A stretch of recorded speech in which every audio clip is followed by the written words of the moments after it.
Thank you for downloading this Council on Foreign Relations video. CFR is an independent national membership organization and nonpartisan research center. For more information, please visit us online at cfr.org. Good afternoon, everyone. If I could have your attention. Good afternoon.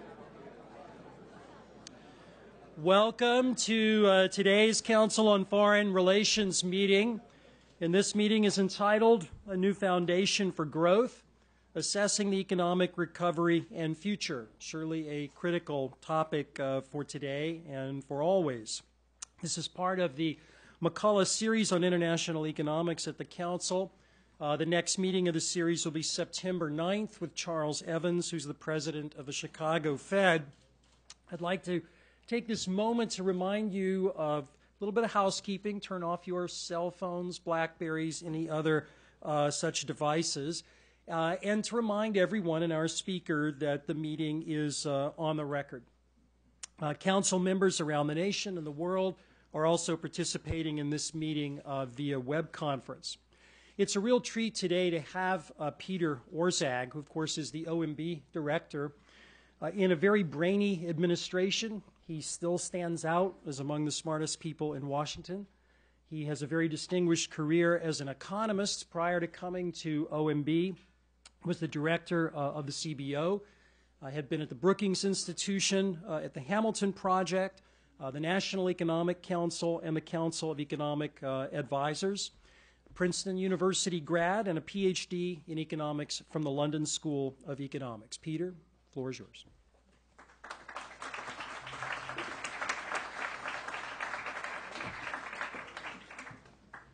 Thank you, Glenn, and thank you to Richard Haas for inviting me to speak with you today.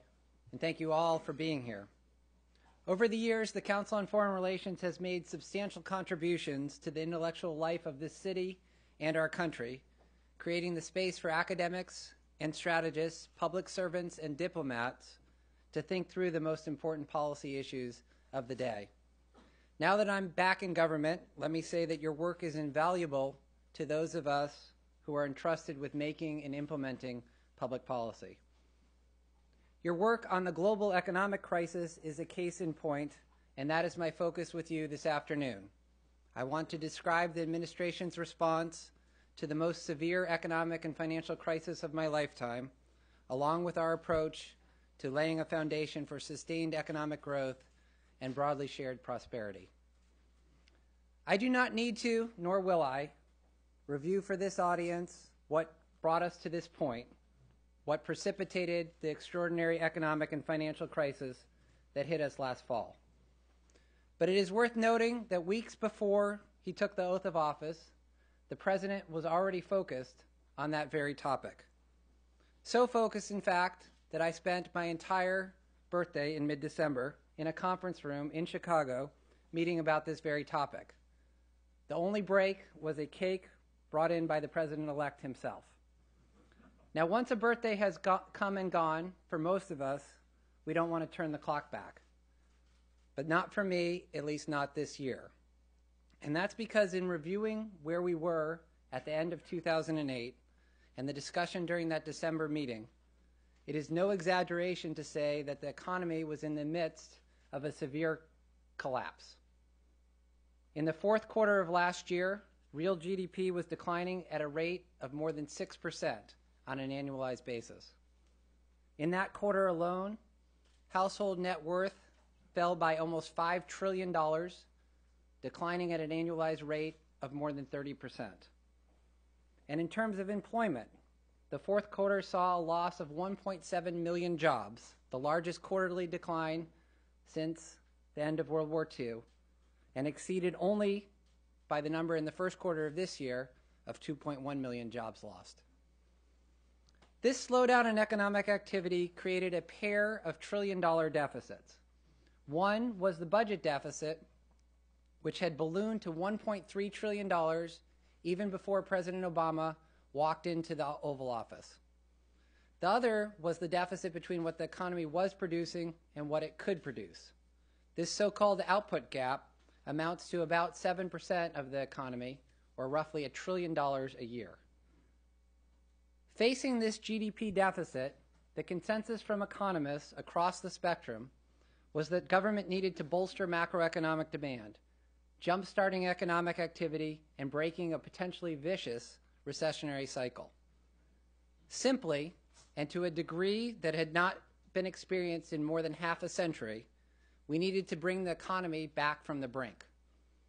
It was, in a sense, the return of Keynes. After falling somewhat out of favor in recent decades, the great British economist was popular once again. Time magazine even wrote a long article about him called, "What Else? The Comeback Keynes."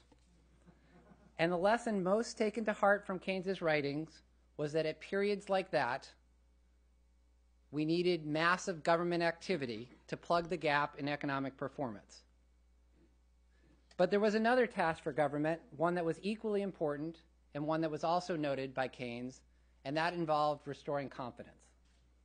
The amount of real economic activity today is influenced not only by what is happening today, but also by expectations of the future. As Keynes noted, our behavior is governed by current conditions, quote, modified only to the extent that we have more or less definite reasons for expecting a change. In the fall of last year, the American people and market actors throughout the world, unfortunately, had little expectation that anything would get better. Their expectations were unsettled, and the results spoke for themselves. With that in mind, the administration recognized that it was not enough to react to crises as they developed. We needed to demonstrate that we were looking to the future, preparing for possible and not unlikely shocks, and laying the groundwork for a new, stable foundation for economic growth. That was the only way to change expectations and restore confidence. We pursued this strategy in a number of areas. For example, Secretary Geithner's Capital Assistance Program and the Homeowner Affordability and Stability Plan. But what I want to speak with you about this afternoon is the Recovery Act. Most academic economists had grown to believe that fiscal policy could help stabilize macroeconomic demand only through the automatic stabilizers built into the federal budget. When economic activity slows, tax revenue naturally declines, and spending on various types of government programs like uninsured employment benefits and food stamps naturally increase. The combination expands the budget deficit, but it also helps to cushion the blow from the downturn in macroeconomic demand and help put the economy back on a path to growth. As for discretionary fiscal policy above and beyond the automatic stabilizers, the considered judgment of most academic economists was that such fiscal stimulus was unlikely to help the economy and may in fact hinder its long-term performance. The reason given in paper after paper after paper was that policymakers never acted quickly enough. As one of my mentors, Alan Blinder of Princeton, once put it, quote, long political lags may be the most cogent argument against discretionary fiscal policy, end quote. So there we were in mid-December, and our estimates suggested that the automatic stabilizers would amount to about $300 billion this year. In a normal downturn, perhaps that would have been enough. But this was clearly no ordinary downturn. So we acted, and acted quickly, enacting the Recovery Act 28 days after taking office. In designing the Recovery Act, though, we also recognized that the economic situation we inherited was so severe that we needed to assure producers and consumers that aggregate demand would be bolstered not just for weeks or months, but for a sustained period. And that is why we envisioned a Recovery Act that would build up over time, peak towards the end of this year and into 2010, and lay the groundwork for further growth thereafter. Now, the Recovery Act has been criticized from various quarters and in various ways over recent weeks and months. A piece of legislation of this size and import should be scrutinized, but in conducting this debate, I think it's important to remember what the Recovery Act was intended to do. Remember, it was designed to take effect over time and have roughly 70% of its total funds spent out in the first 18 months. As a result, and since job growth typically lags behind economic activity, both administration and independent forecasts have predicted that only a very small part of the total job creation expected from the Recovery Act would take place by the end of the second quarter, roughly where we find ourselves today. Therefore, evaluating how well the Recovery Act is working based on recent movements in the unemployment rate is misleading. So what has been happening with the Recovery Act?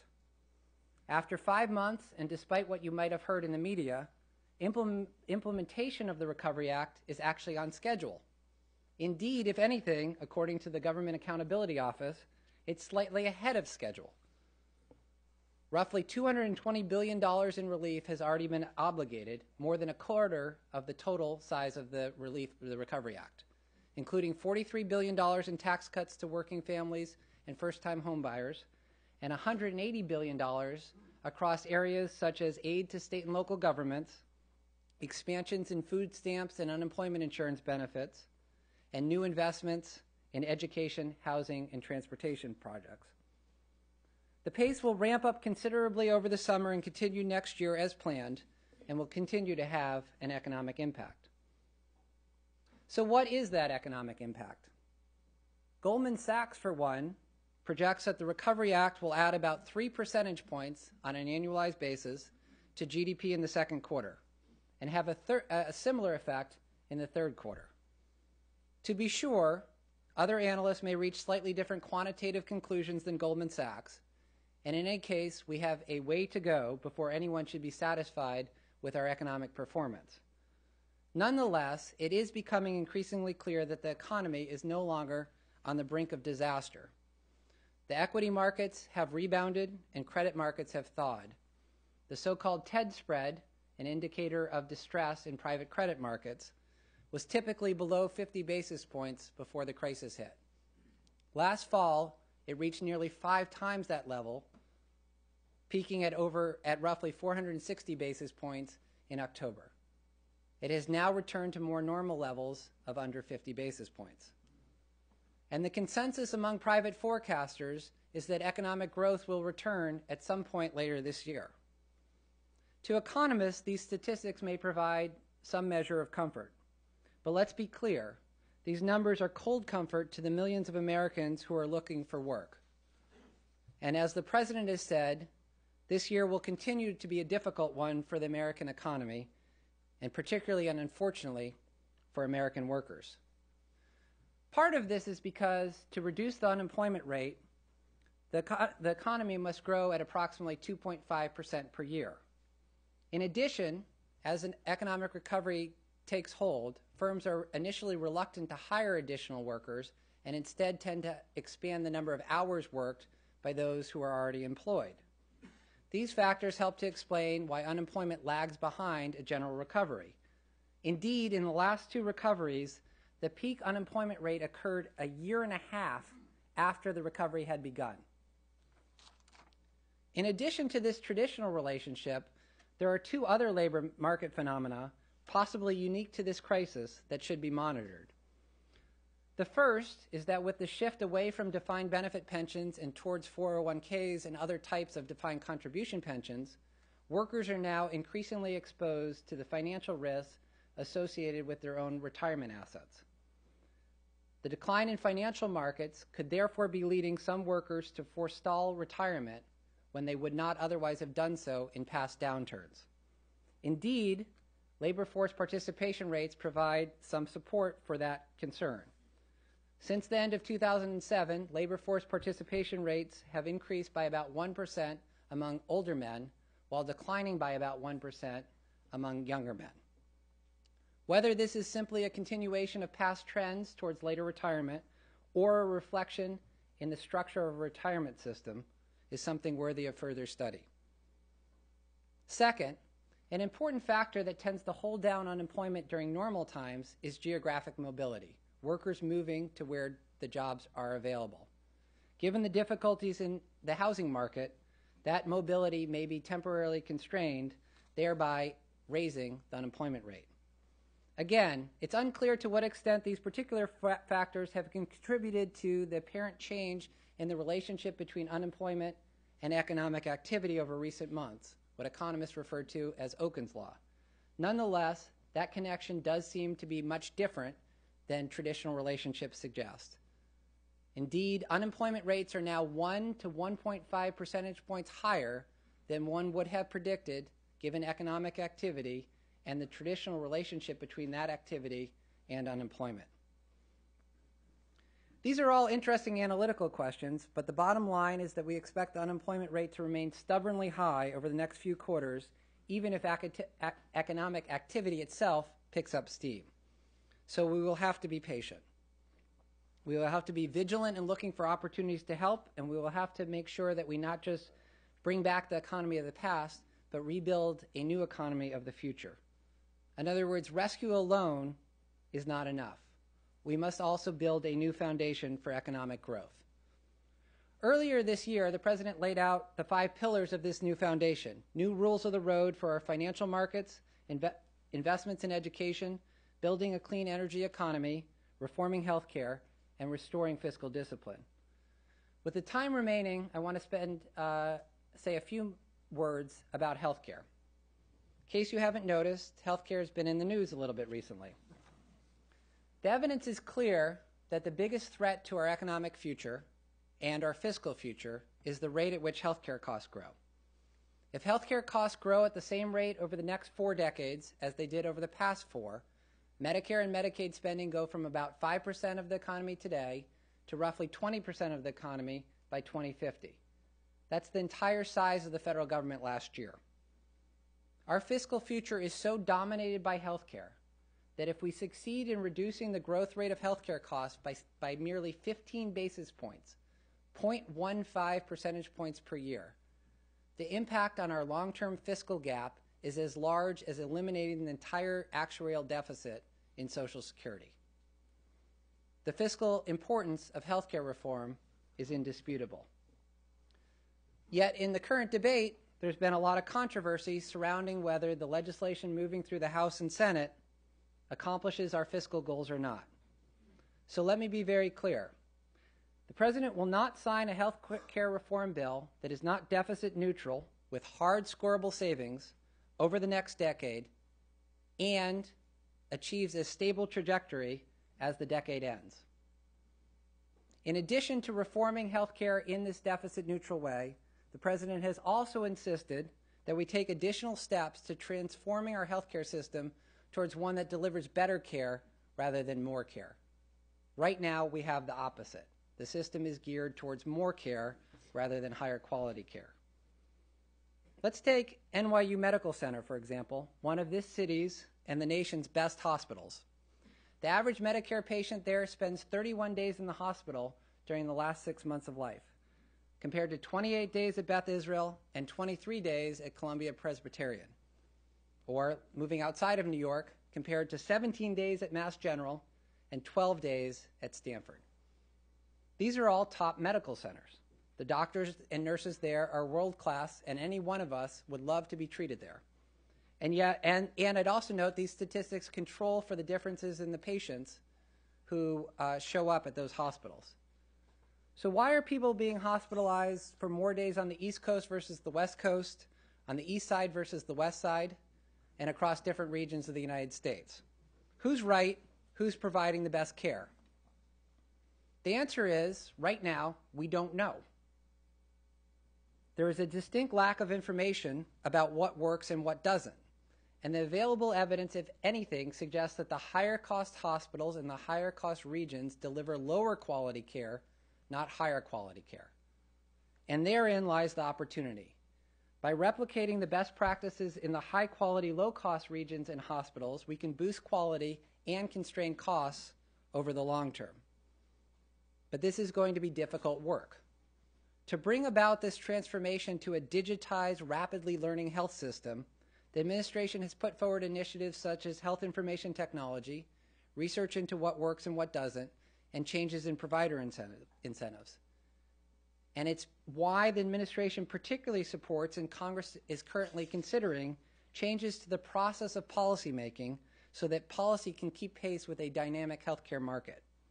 For example, we have proposed what we're referring to as an IMAC, the Independent Medicare Advisory Council, which would be comprised of doctors and health experts and would set Medicare reimbursement rates and other aspects of Medicare policy. IMAC would issue recommendations that would either improve the quality of medical care provided to Medicare beneficiaries or improve the efficiency of the program. After being approved as a package by the President, not item by item, but as a package, the recommendations would take effect unless explicitly voted down by the Congress within 30 days, again as a package. This kind of reform is imperative for two reasons. First, it would help to insulate Medicare policy decisions from undue political interference, while at the same time preserving a say for our democratically elected representatives. Second, it would help us keep up with the ever-evolving healthcare market and continually reorient it toward higher quality and more efficient care. The truth is that we don't know all of the steps that are necessary to move to that high-quality, lower-cost healthcare system today. But moving more decisions into the hands of medical professionals and out of the political process will enable us to continually update the system as more information becomes available, and will make sure that healthcare reform is not just a one-shot deal, but rather the continual effort that is necessary to contain costs over the long term. Taken together, and especially including the IMAC proposal, these reforms will begin the difficult process of transforming the healthcare system. I would say that, again, taken together, they represent the best chance we have of creating a healthcare system that is digitized, that is more evidence-based, that adjusts policy to new information more adeptly, and that rewards quality rather than volume. I have been at this a long time. I have sat through innumerable Institute of Medicine and Congressional Budget Office and other briefings, and I understand and respect some of the concerns that are being raised about whether this legislation will lead to that new healthcare system. And what I would say is, for those who are critical, I would like to see specifically what alternatives we have not embraced, because it is easy to critique proposals. It's much harder to come up with what will actually work. We have been actively seeking input, and after years of examining the question, I believe that we are being as aggressive as is possible in moving to this new healthcare system, and to the extent that others have interesting and innovative ideas, we are all ears. To be sure, although healthcare is at the core of the nation's long-term fiscal problem, our fiscal situation will demand more action once the economy is into a recovery. The President is keenly aware of this and has said that after we address healthcare reform, we also must tackle other parts of our fiscal problem, including Social Security. That is to say, the road ahead of us is long. The economy is no longer on the brink, but is not yet the robust economy we deserve. Job losses may not be as severe, but job growth will not return for some time. And more tough choices will have to be made in order to put our nation on a sustainable fiscal course. Yet our nation is coming together to do the hard work of rebuilding. Healthcare reform, for all the ups and downs that you read about in the newspaper and hear about on television, is further along than it's been in decades, with an array of allies that was once unthinkable. We are making serious investments in education and clean energy. And we are rebuilding a new foundation for long-term and widely shared economic growth. This may all be setting the bar high, but that's where I believe the bar should be set. And I do firmly believe with hard work and cooperation, we can clear it. Thank you, and I'd be happy to take your questions.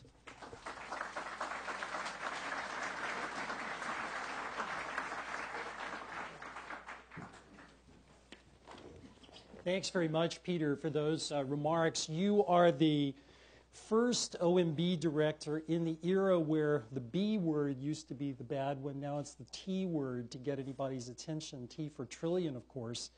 And I wanted to start the discussion where you left off in thinking about health care. And I have a hunch, based on prior experience, that you're a country western music fan. And so I want to frame... There's a country western music event at the White House last night, Ben. Oh, okay, well, good to know. There are two ways... two ways of thinking about where we are now. One would be something like, you know, I'm just a lump of coal, but I'll be a diamond soon. So we'll think about that as a description of the health care bill. Another description might be, there ain't no right way to do the wrong thing. Now, in thinking about the health care bill, the work... That's Toby Keith, for those of you who don't know it. I'm so impressed by this. My brother's a country western singer, so I use outside expert advice to get ready. The academic literature on the proposition that simply covering more people will lower costs isn't kind to that comment. And so given what you said about the president only accepting a deficit-neutral bill, where will the cost containment come from? And to the extent that it doesn't materialize, what's the president's appetite, the administration's appetite, for the sort of tax increases that would be required to keep that promise? Okay, first let me just say, expanding coverage does raise costs, at least temporarily. So there's no distance between the academic literature and other studies, what the administration believes. As you expand coverage, the folks who were previously uninsured do receive additional care, and that costs money. First point. Second point, administration has made it very clear that in addition to meeting that moral imperative, and by the way, I do think there are some benefits to having everyone in the system because it helps to mitigate the game of hot potato, which dominates the health market today. But in meeting those costs, we have to do so in a deficit-neutral way using scoring from the Congressional Budget Office. So the package must be deficit-neutral. It must be on a sustainable basis through hard scorable offsets. We are including revenue as part of those offsets. But we have also put forward more than $500 billion in Medicare and Medicaid savings. So the bulk of the funding is coming from things like reductions in payment rates for Medicare Advantage plans, changes in charges for readmission rates at hospitals, productivity adjustments built into Medicare reimbursement policies, and a variety of other steps which total north of $500 billion. At worst, therefore, this expansion will be deficit neutral and will meet the moral imperative and some of the efficiency benefits of covering more people. But we are not willing to just stop there. That would be one way of looking at it. We're going to expand the system and we're going to pay for it. We are saying, in addition to that, and despite the fact that many of the things that we are asking for are difficult to quantify and may not pay off for some period of time so they don't, quote, score, we are saying we have to go beyond that and do a variety of game changers that will help to transform the healthcare system over time. And that directionally can only help, we believe, and the vast majority of analysts believe. So in other words, at worst, we're deficit neutral, and then we have these other things that are difficult to quantify but that are moving us in the right direction and therefore will be better than that over time. The difficulty is, I haven't seen in that second category, there is no, even if you or I were benevolent dictator for a day, we don't have enough knowledge today to transform the payment system from fee-for-service to fee-for-value. You don't know exactly how to do that. And so what we need to be doing is doing a lot more aggressive pilot projects, demonstration projects, and then make it a lot, and putting in place a digitized health system so that we have the information, and then making it a lot easier to implement that, implement the policy suggestions that come out of that over time. That's exactly why we've put money into health IT, into comparative effectiveness research, and why we think this IMAC proposal is so important, so that the policy system is more adept over time at incorporating what is learned. Let me follow up on that just a second, though. If it's deficit neutral and $500 billion in cost containment, that would add up to around $500 billion of tax increases. Well, it depends on the size of the. I think the Senate Finance Committee is considering something that's significantly smaller than $1 trillion. But the difference over the next 10 years would come from revenue. We have put some revenue ideas on the table. There are other revenue ideas floating around. But yes, there will be a gap. In order to meet the deficit neutrality pledge, as long as you're going to get something close to universal coverage, there will be a revenue piece involved. Okay. Let me take you to the longer term before opening up, because that's where you've done so much work. And there's a recent paper by your former colleague Bill Gale that he wrote with Alan Auerbach that very helpfully reminds us of the bad budget situation we're in. And it's worth thinking about in the context of your talk, because really bad economic outcomes generally require a financial crisis. We just went through one. And the prospect of a looming fiscal crisis is certainly a concern.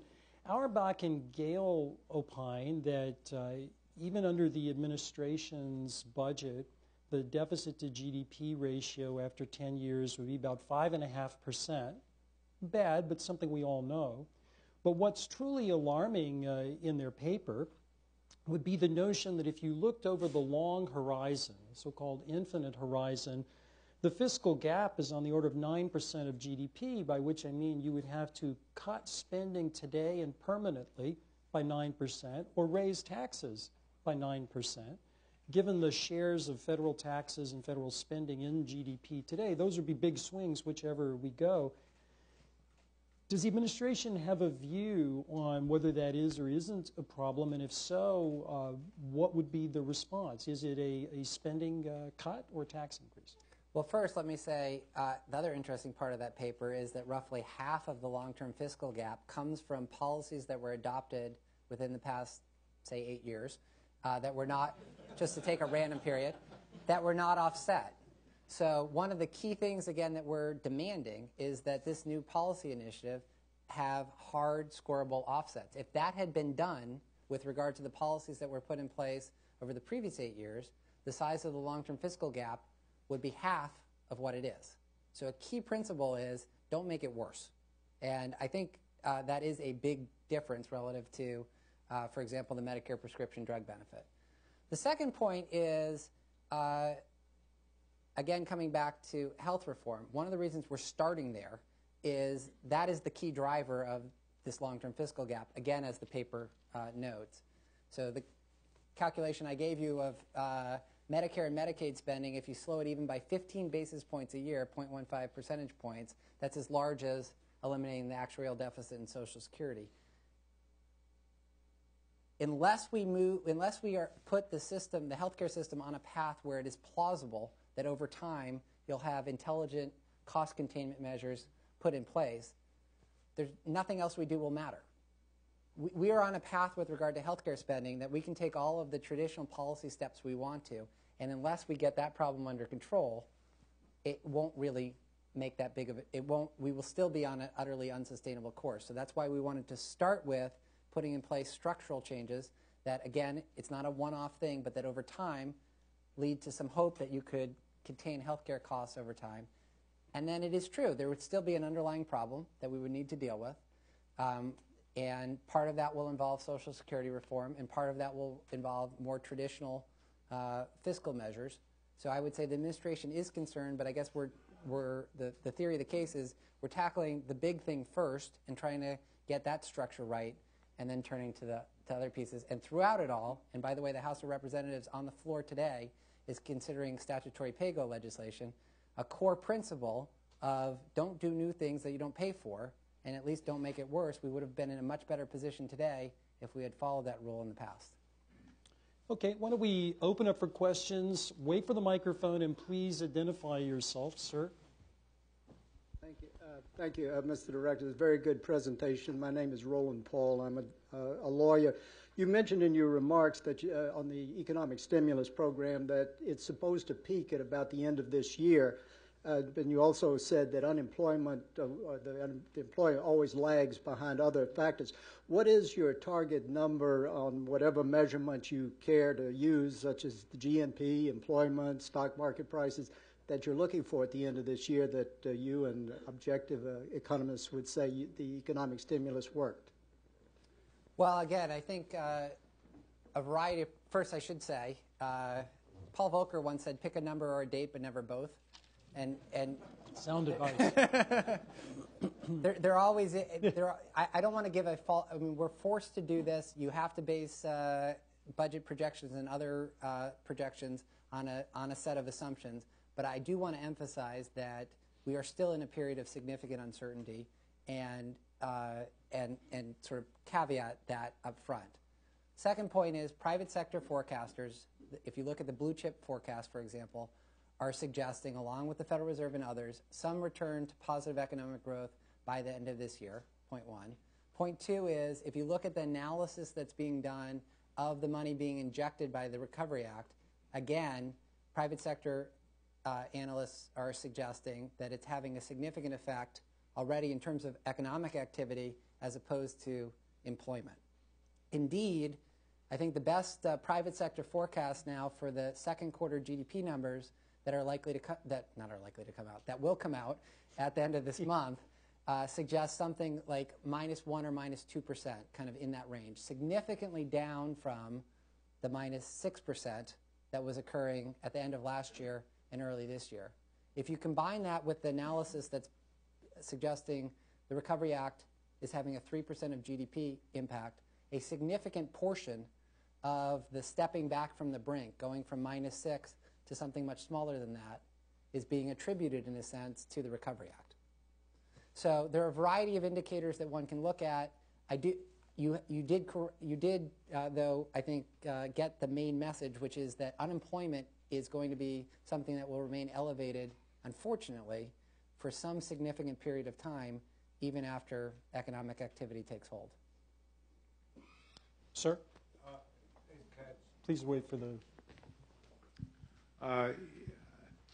I'm sure you considered history. FDR had a different approach. First, employment growth through the WPA, which itself created the demand. So did you consider that approach, immediately increasing employment through government-sponsored employment projects? I think, well, first, there is, with regard to the infrastructure spending, although it involves a different mix of public and private sector employees than perhaps was the case in the 1930s, there is part of the Recovery Act that reflects the notion of let's get shovels into the ground and employment boosted that way. Look, the fact of the matter is the political economy, the environment is significantly different than it was during the 1930s, and the appetite for dramatic expansions in public sector employment, I think, is significantly lower than it was at that time. I mean, that's the short answer. Sir, yeah. Well. Yep. Inside health information technology, which, as you point out, is hard to measure, do any of the bills that have been passed by any of the committees offer significant savings for either businesses or people with insurance or the government? So let me again separate this into a couple different categories. Let's take people with insurance or people who are currently employed. Significant benefits in terms of security. So if you switch jobs, you'll be assured that pre-existing conditions, you'll be assured that you'll continue to have coverage and what have you. So there are an important set of consumer protections built in, which will matter a lot.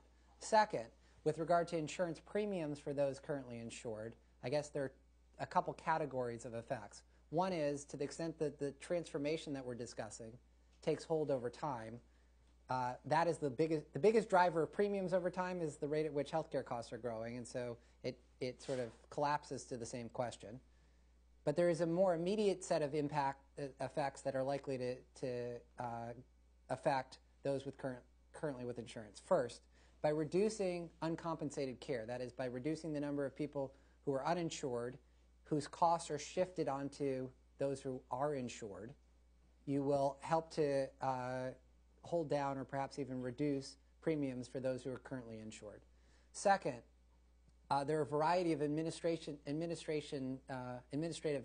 simplifications, forms, and what have you, that are associated with the overall healthcare reform effort that will help to take administrative costs out of the system and thereby also help those currently insured.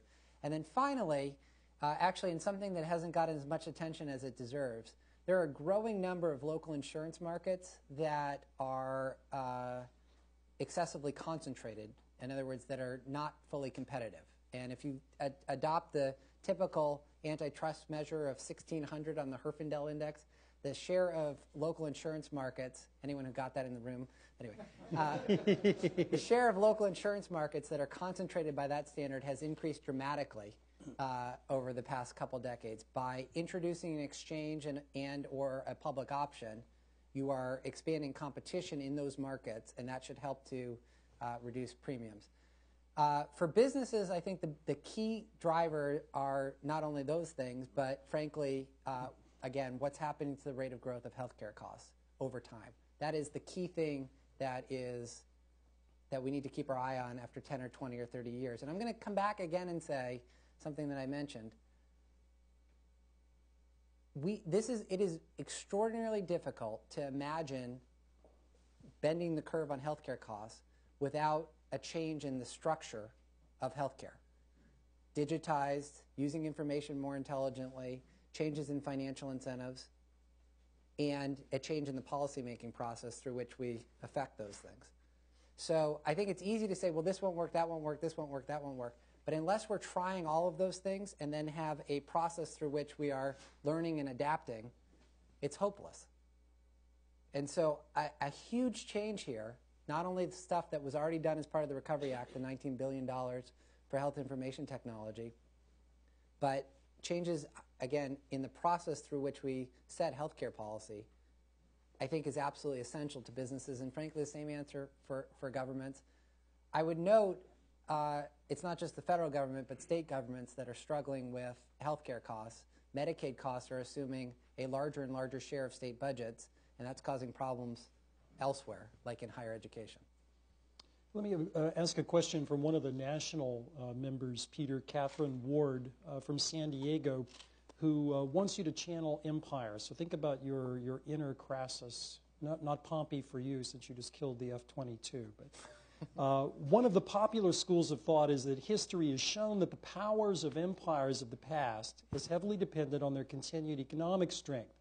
The deterioration of their economies foretold the decline of their international political power as well.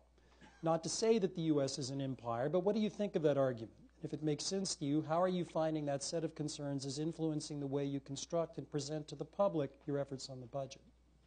Well, I think there's no doubt that economic performance has a variety of effects in foreign policy, in national security, in the role of a nation in the world. And so I suppose a motivation for sustained economic growth beyond just the well-being of the direct economic effects is that it facilitates a variety of other effects, including the role of the United States in the global economy and in the world. I guess my point would be we have gone through a variety of cycles in which a consumer-led economy went through a boom and a bust and a boom and a bust. We do need to move towards an economy in which we instead lead with saving and investment.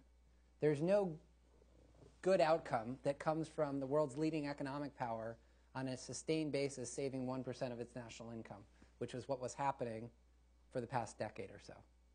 That needs to change over time, and we need to move towards a higher saving, investment-led economy because that's the only sustainable future.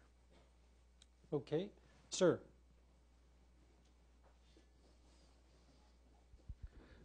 Vijay Vaidiswaran from The Economist. Thank you for your comments. I had a question about health costs towards the end of life.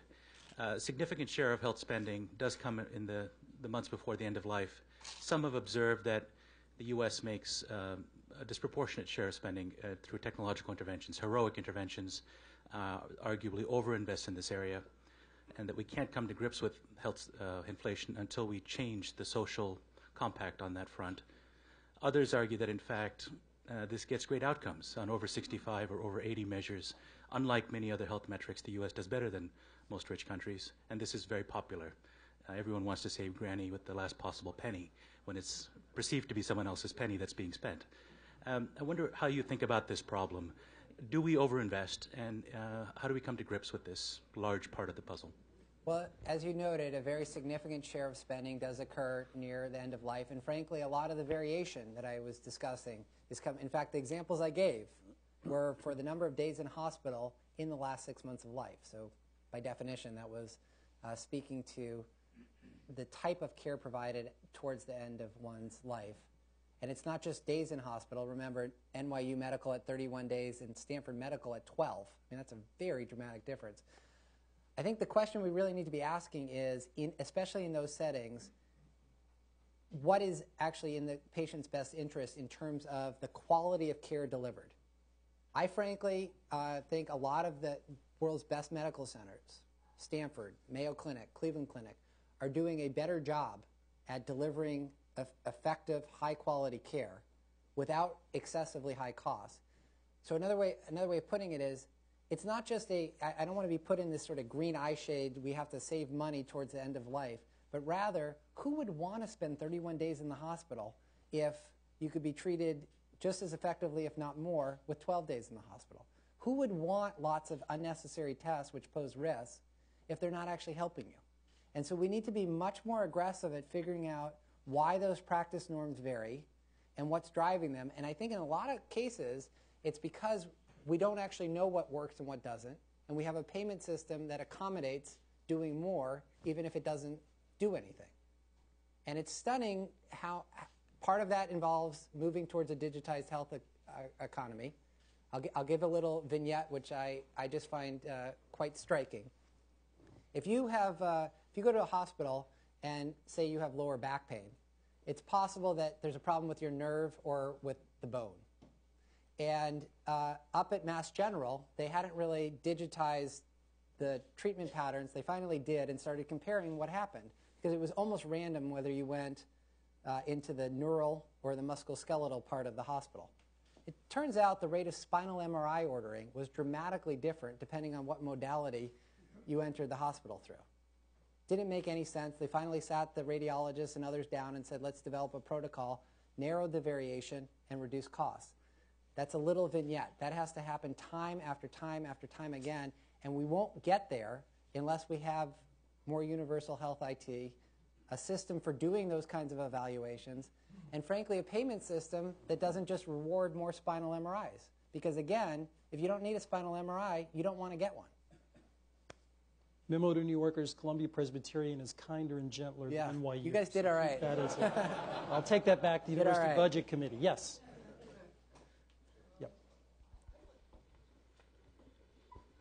Can I do something a little unconventional? I'd like to ask a question to everybody in the room, most of whom have health insurance or as employers pay for the health insurance of others. And I'd like to see a show of hands on those who feel like the pending proposals will benefit them either as insureds or as employers.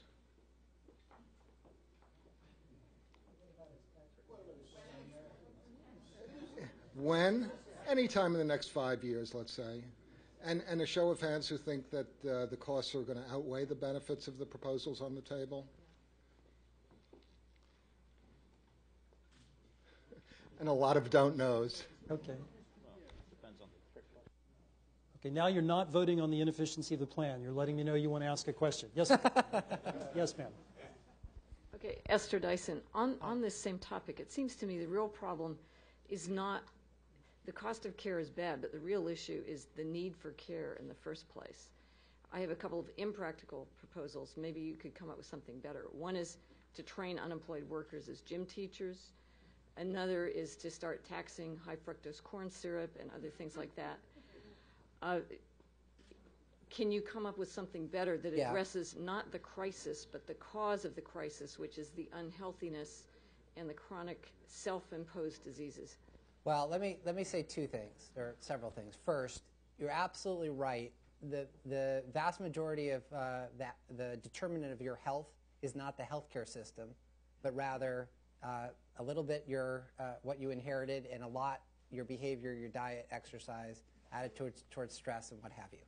And the question becomes how we can be moving towards encouraging healthier living, which, by the way, most of us say we want to be doing, and yet in practice it can often be difficult. And I think there are significant steps we can be taking. First, the Recovery Act included a more than $1 billion prevention and wellness fund, which will start helping to some degree. Second, and I guess I'll just back up, there are a lot of things that companies can do, that households can do to boost healthy living. For example, one study suggests that the best way to get middle-aged men to eat fruit is to put it on the same shelf as beer. Just saying. In retirement saving, we have learned that the best way of getting people to save is not the traditional Econ 101 approach of creating tax incentives and matches for them, but rather to make saving automatic, simple, and easy, and then allow you to default out of it. And I think that insight, I like to say I feel like I was mistrained as an economist, because the Econ 101 approach to life, where everyone is a super rational, supercomputer walking around costlessly processing information and optimizing their lifetime path, is useful for some purposes, but not really. And we need more psychology and sociology just from a practical perspective, because it works better. So retirement saving is a great example. The Econ 101 approach of offering a match or a tax incentive has much less bang for the buck than having workers automatically in a 401k plan unless they opt out. Similarly, in health, there are lots of things that we can be doing, and the evidence is overwhelming. I use the fruit example. It's a little bit cliched, but it is true that putting fruit at the beginning of a cafeteria line instead of at the end, which is not a government policy decision, is someone's deciding where the fruit is, dramatically boosts fruit consumption. Making it easier to exercise and creating incentives to exercise encourages exercise. There's lots that we can be doing to encourage healthier living, not all of which, in fact, frankly, probably most of which is not public policy. And then finally, I would say, regardless of what we do there, we still need to address the dramatic variation that we have in the healthcare system, that once you, quote, enter it, you're treated in dramatically different ways depending on what hospital, doctor, or region you're in. And what I find fascinating about this is not a theoretical discussion. We have examples in the United States of high-quality, low-cost providers and systems, and the question is how we make the rest of the United States look like those places, not make the United States look like some other country. If we could simply make the entire healthcare system look like the best practices that already exist, we would have gone a very far way. Sir, in the back. Nick Platt, Asia Society. Can I change the subject? Clean energy is one of your 5 pillars. Yep. And I'd like to know what kind of statistics and figures and growth projections you are using in discussing this 5th pillar. Well, first, the Recovery Act included a variety of key steps that will be necessary to move to that clean energy future. So, for example, we have a lot of wind energy in the Dakotas that you can't move to the population centers of the Midwest because there's no high voltage transmission lines that will move the wind energy to where people, well, there are people who live in the Dakotas, but where more people live in Chicago and what have you. The Recovery Act included significant funding to move towards building those transmission lines, putting in place smart meters in houses so that we can have a more intelligent electrical grid, which is part of the solution. It's also the case that you have legislation that's already moved through the House of Representatives that would address part of the clean energy future, which involves carbon dioxide emissions, and in particular would create a cap-and-trade system. I think many academics and many people associated with places like the Council on Foreign Relations have recognized the crucial importance of steps like that in moving towards a clean energy future. I think we have time for one last quick question for Peter. David Malpas, right here. Hi, David Malpas with NCEMA. Thank you for the presentation. That right now the tax deduction goes to the corporation. That divorces the decision from the individual. Shouldn't the tax deduction go to the individual, and is there any plan to have any transition out of this separation that we have right now? Well, I mean, with regard to health insurance, the key thing is there's a deduction for employers. That's the case with wages too. But there's also no taxation at the individual level. So it's not that it's the issue isn't really the deduction at the corporate level. It's that that form of compensation is treated differently at the individual level than other forms of compensation. That's, I guess, one aspect of things. Relatedly, there's the question of whether the employer-based system, there's an academic debate over the merits and demerits of the employer-based system. I guess what I would say is, I think it's clear if we're, I'm just going to impose a little political economy here. Most people are very satisfied with the coverage that they have. The coverage that they have is employer-based, and so the employer-based system is going to remain the mainstay of our health insurance system, period. Peter, thanks for helping us be healthy, wealthy, and wise. Give you a big hand. Thank you for watching this Council on Foreign Relations video. For additional audio, video, and transcripts of CFR meetings, as well as expert analysis of international news, please visit us online at cfr.org.